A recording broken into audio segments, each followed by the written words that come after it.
ही कहाणी आहे बाळूमामांच्या चमत्काराची. एकदा संत बाळूमामा आपल्या मेंढ्यांसोबत गावाकडे निघाले होते. रस्त्यात एक मोठी नदी होती. पाणी वेगाने वाहत होतं.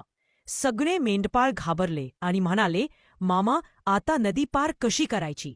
पाणी खूप वाढलं आहे."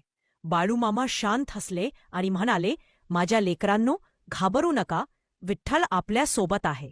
तेवढ्यात त्यांनी डोळे मिटून हात जोडले आणि विठ्ठलाचं नामस्मरण सुरू केलं. क्षणात नदीच्या पारी दोन्ही बाजूला थांबलं. मध्ये कोरा रस्ता तयार झाला. सगळे थक्क झाले.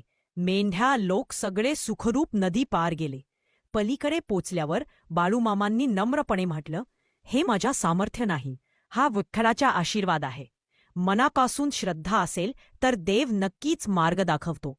त्या दिवसानंतर लोक म्हणू लागले, बाळूमामा म्हणजे चालता बोलता देव. कथा आवडली असेल तर लाईक, कॉमेंट आणि शेअर करा.